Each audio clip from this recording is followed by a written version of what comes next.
Hello everyone, आज है 22 अप्रैल और आज हम लोग 22 अप्रैल से बनने वाले सभी इंपॉर्टेंट करंट अफेयर्स को डिस्कस कर लेंगे। तो चलिए स्टार्ट कर लेते हैं आज का वीडियो। फर्स्ट क्वेश्चन है 2022 के डिजिटल भुगतान लेन देन में कौन सा शहर सबसे ऊपर है। तो इसका राइट आंसर हो जाएगा बेंगलोर। ये 2022 है, 2002 नहीं। 2022 की रैंकिंग में सबसे टॉप पर ये बेंगलुरु शहर ही रहा है। कर्नाटका की ये राजधानी है। बसवराज बोम्मई यहाँ के मुख्यमंत्री है। डिजिटल पेमेंट यानी कि आप लोग जानते हैं पेटीएम, फोन पे, गूगल पे, जितने भी डिजिटल ट्रांजेक्शन होते हैं उन सबके मामले में बेंगलुरु टॉप पर रहा है। और इसी बेंगलुरु में इसरो का जो हेडक्वार्टर है हमारे अंतरिक्ष अनुसंधान केंद्र का, वो स्थित हो जाएगा। बेंगलुरु की बात करें तो बेंगलुरु में ही अभी थोड़ा टाइम पहले हॉल यानी कि हेलीकॉप्टर एरोनॉटिक्स लिमिटेड फैक्ट्री का उद्घाटन इसी बेंगलोर में किया गया था। ठीक है। और बेंगलुरु में ही जो ये सारे इसके कुछ अदर फैक्ट थे। अब हम देखेंगे अदर ऑप्शंस। कर्नाटका की बात करें तो कर्नाटका जो राज्य है, अभी एक इंडेक्स जारी किया गया था कि जो आपराधिक मामले में, न्यायता के मामले में सबसे टॉप पर कौन राज्य, यानी कि जो सबसे ज्यादा अधिक न्याय जहाँ मिलता है, तो ये कर्नाटका ही टॉप पर रहा था। हरियाणा की बात करें तो मनरेगा के तहत मजदूरी की दर सबसे ज्यादा 357 रुपए प्रोवाइड करने वाला पहला राज्य हरियाणा बना, जिसकी राजधानी चंडीगढ़ है। जो दो राज्यों की राजधानी है, पंजाब और हरियाणा की। और मनोहर लाल खट्टर यहाँ के मुख्यमंत्री। हिमाचल प्रदेश की बात करें तो अभी हिमाचल प्रदेश में मैंने आपको बताया था डीएनए बेस्ड डाटाबेस तैयार करने वाला पहला राज्य बना है अज्ञात शवों की पहचान करने के लिए। हिमाचल प्रदेश की राजधानी शिमला और सुखविंदर सिंह सुक्खू यहाँ के मुख्यमंत्री। नेक्स्ट क्वेश्चन देख लेते हैं। नेक्स्ट क्वेश्चन है स्वच्छ गंगा मिशन के राष्ट्रीय मिशन के तहत कितने करोड़ रुपए की परियोजनाओं को मंजूरी दी गई है। तो ये 638 करोड़ रुपए की परियोजनाओं को जो है मंजूरी दी गई है। और आप लोग जानते हैं national mission for clean Ganga NMCG, ये गंगा नदी है, इसकी जो है स्वच्छता के लिए शुरुआत की गई थी। और ये मिशन कब शुरू किया गया था, तो इस मिशन को जो पंजीकृत किया गया था 2011 में किया गया था, और पर्यावरण संरक्षण अधिनियम 1986 के तहत। उसके बाद इसमें जो है 2014 में और जून 2014 में नमामि गंगे एक प्रोजेक्ट शुरू किया गया था गंगा नदी के लिए, फ्लैगशिप प्रोजेक्ट के रूप में इसकी सफाई के लिए। और 2017 में जो है नेशनल ग्रीन ट्रिब्यूनल है ना, जो हमारे जो हरित पर्यावरण को जो भी रख रखाव नहीं रखते उन पे जो है कर लगाता है, जैसे भी पश्चिम बंगाल वगैरह पे लगाया था, मैंने आपको कराया था। तो 2017 में इसमें किसी भी अपशिष्ट पदार्थ को फेंकने पे तो बैन लगा दी थी। और अभी 2022 में भी ये पारित किया गया था कि 2000 गंगा नदी के जो 500 मीटर के दायरे तक कोई भी चिकन वगैरह या फिर ऐसे दुकानें नहीं खुलेंगी जिनसे जो कूड़ा कचरा हो या धुआं फैक्ट्री वगैरह ये सब नहीं खोली जाएंगी। गंगा नदी के बारे में आज थोड़ा सा डिस्कशन करेंगे। तो जो गंगा नदी है इसको 2008 में राष्ट्रीय नदी घोषित किया गया था। गंगा नदी भारत की सबसे लंबी नदी है और इसकी सबसे बड़ी जो सहायक नदी है वो यमुना हो जाएगी। ठीक है। और इसको थोड़ा सा मैं मैप से दिखा देती हूँ कहाँ कहाँ बहती है। तो जो गंगा नदी है ये जब यहाँ से ये उत्तराखंड से गंगोत्री के पास ये हिमालय के ग्लेशियर से निकलती है ना, तो गंगोत्री गोमुख से जब निकलती है उत्तराखंड में, तब इसे किस नाम से जाना जाता है, तब इसे भागीरथी के नाम से जाना जाता है। इसके उद्गम स्थल भी गोमुख गंगोत्री है। फिर ये उत्तराखंड के देवप्रयाग में जब आकर मिलती है, तब इसे किस नाम से जाना जाता है, तो देवप्रयाग और भागीरथी मिलकर अलकनंदा के नाम से जानी जाती है।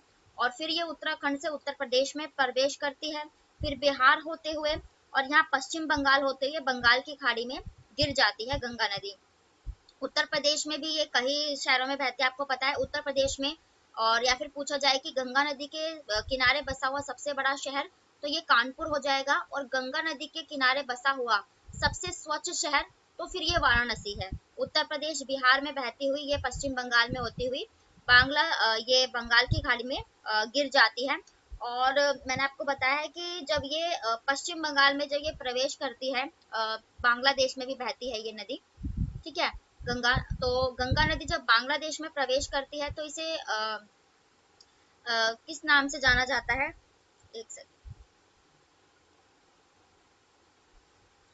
तो जब ये बांग्लादेश में प्रवेश करती है तब इसे पद्मा के नाम से जाना जाता है।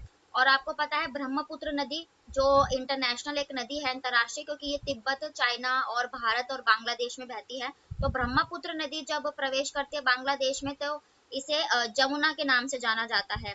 और जब ये गंगा नदी और ब्रह्मपुत्र नदी यानी कि पद्मा नदी और जमुना नदी बांग्लादेश में एक साथ बहती है तब इन्हें मेघना के नाम से जाना जाता है। ठीक है, बंगाल की खाड़ी में गंगा नदी जो है गिर जाती है। और इसके कुछ फैक्ट तो बस यही थे इसके गंगा नदी और इस मिशन के जो फैक्ट है। अब हम डिस्कस करेंगे अदर ऑप्शंस आंकड़ों से ही रिलेटेड। तो $100 मिलियन मैंने आपको बताया था कि जो मालदीव्स है जब ये आर्थिक क्राइसिस से गुजर रहा था, हमारा जो एक भारत का जो मालदीव्स इस साइड में जो लोकेशन हो जाती है, तो $100 मिलियन की हमने सहायता उसे प्रोवाइड करी थी। 2.40 करोड़ रुपए इस बार का जो रेल बजट आया था उसमें जो है इतना जो आंकड़ा है ये रेलवे को बजट को दिया गया था। 6.3% तो मैंने आपको बताया। अभी जो वर्ल्ड बैंक है इसने हमारी जो ग्रोथ रेट है 6.6 से घटाकर 6.3% करी थी 2024 के लिए। नेक्स्ट क्वेश्चन है, हाल ही में प्रवासी भारतीय सम्मान से किसे सम्मानित किया गया है? तो इससे राज सुब्रमण्यम को सम्मानित किया गया है और ये फेडेक्स के सीईओ है राज सुब्रमण्यम। और प्रवासी भारतीय दिवस उनको दिया जाता है, ये एक इंडियन अमेरिकन है। ठीक है, यानी कि इन्होंने ऐसे काम किया है या भारत के लिए कि भारत देश का जो है ना आगे अलग जो देश है अदर उनमें जो है भारत का जो नाम है रोशन किया हो या फिर जो है उनके लिए कार्य किए हो, तो इसके चलते ये प्रोवाइड किया जाता है ये सम्मान, प्रवासी भारतीय सम्मान। तो इससे राज सुब्रमण्यम अभी सम्मानित किए गए हैं। अदर ऑप्शंस भी हम कुछ कंपनीज वगैरह से रिलेट करेंगे। तो रतन टाटा जो टाटा कंपनी के मालिक है इन्हें अभी जो है ऑर्डर ऑफ ऑस्ट्रेलिया से सम्मानित किया गया था। ठीक है, गौतम अडानी की चर्चा में थे क्योंकि बांग्लादेश में अब गौतम अडानी की जो अडानी ग्रुप है इसने बिजली प्रोवाइड कराने के लिए स्टार्ट कर दिया है योजना। गौतम अडानी जो अडानी ग्रुप के मालिक है। मुकेश अंबानी इसलिए चर्चा में थे अभी एशिया के सबसे अमीर व्यक्ति की सूची में जब लिस्ट चेंज हुई तो मुकेश अंबानी जो रिलायंस जियो के मालिक है वो स्टॉप पर रहे थे। और नेक्स्ट क्वेश्चन मैंने रिवीजन के लिए रखा है कि भारत का पहला 3D मुद्रित डाकघर कहाँ खुलेगा? तो मैंने आपको बताया था ये जो पहला 3D मुद्रित डाकघर है ये हैदराबाद में खोला सॉरी बैंगलोर बैंगलोर में ही खोला जाएगा। ठीक है, और ये पहला 3D प्रिंटेड ऑफिस होगा यानी कि पोस्ट ऑफिस डाकघर होगा जो बेंगलुरु में खोला जाएगा। बेंगलुरु जो कर्नाटका की राजधानी है मैंने करा ही दिया आपको। ठीक है, और अदर ऑप्शंस अगर डिस्कस करें तो गुजरात सेमीकंडक्टर नीति लागू करने वाला पहला राज्य था। नई दिल्ली जो है ई कचरा पार्क जो है खोलने वाली पहले राज्य राजधानी जो है हमारी है ये राज्य बनी थी। हैदराबाद में पहला जो है गोल्ड एटीएम भारत का यहीं पर खोला गया था, तेलंगाना की राजधानी है। तो ये थे आज के आपके डेली के करंट अफेयर्स और जितने भी बस डेली इंपॉर्टेंट करंट अफेयर्स थे मैंने उन्हीं को कवर किया है। तो वीडियो पसंद आए तो प्लीज लाइक करें, चैनल को सब्सक्राइब करें ताकि नोटिफिकेशन आप तक पहुंच सके और दूर दराज के गरीब लोगों तक भी ये वीडियो पहुंच सके। थैंक यू वेरी मच, फिर मिलते हैं ऐसे नेक्स्ट वीडियो के साथ, तब तक के लिए बाय, राधे राधे।